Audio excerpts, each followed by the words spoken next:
abbaa rahmataa yaa rahmaan abbaa rahmataa akiraa teenya nuuf tolchi nu bulchi caffee jannataa hin qoramtu atakka namaa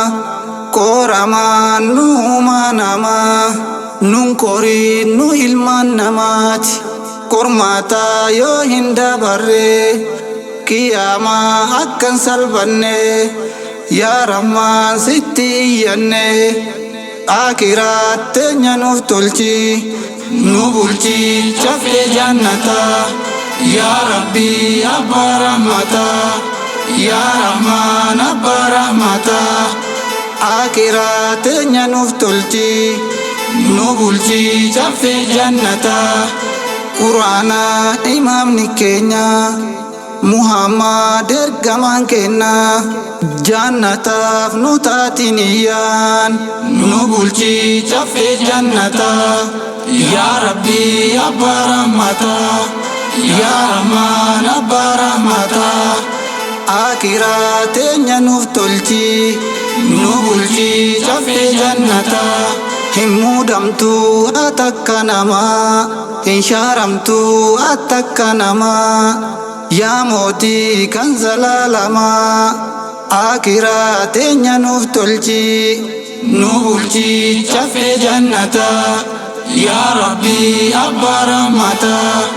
qulqulluun kenna quraanaa nun ofiin tarree seexanaa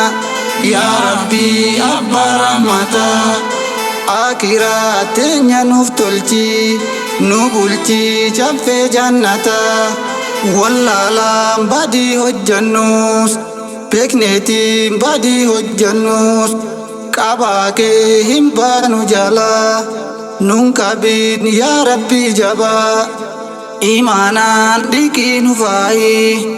ollaraa suulaa nu kaayi akiraa teenya nuuf tolchi nu bulchi caffee jannataa yaa rabbi abbaa rahmataa akka sahabaa duratti jaalala diinii nuuf kenni akka sahabaa duratti jaalala diinii nuuf kenni sahabaa waliin nu kaasi akiraa teenya nuuf tolchi nu bulchi caffee jannataa yaa rabbi abbaa rahmataa duniyaaf nu rakkisini nuuf kenni qabatan suma wallaahi dhabaan namumaa nu bulchi caffee jannataa yaa rabbi abbaa rahmataa ergamaan rasuulli rabbi nu dhiisan karaa sirrii irratti namni faana isaanii bu'ee milkaa'ee boruu farraallee yaa rabbi abbaa rahmataa dhagaayii obboleessa koo dhagaayii obboleetti too kan har'aa simiite rakkoon rahmaaniin godhadhu hirkoo namni rahmaaniit hirkatee filannoo sirrii filatee yaa rabbi abbaa rahmataa yaa rahmaan abbaa rahmataa hin hafnu dachee irratti kaa'uudhaa dhufnaa nazalli salaata marti kaa'uudhaa dhufnaa nazalti yaa rabbi abbaa rahmataa yaa rahmaan abbaa rahmataa akiraa teenya nuuf tolchi nu bulchi caffee jannataa nu baasi yaa rabbi guddaa nun godhin qoraan ibiddaa imaanaa nonnee nu jiisi nu bulchi caffee jannataa yaa rabbi abbaa rahmataa boru gabbiteen dhaqqabdu arraqa guyyaan kan qabdu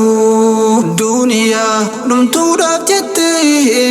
akiraa dhabuun hin taatu yaa rabbi abbaa rahmataa yaa rahmaan abbaa rahmataa akiraa teenya nuuf tolchi nu bulchi caffee jannataa Singii kee cimsii qabadhu Rabbirraa mindaa argachuuf milkaayuudhaaf gandalachuu. Yaa Rabbi abbaa rahmataa, yaa Rahmaan abbaa rahmataa, akhiraa teenya nuuf tolchi, nu bulchi chaffee jannataa.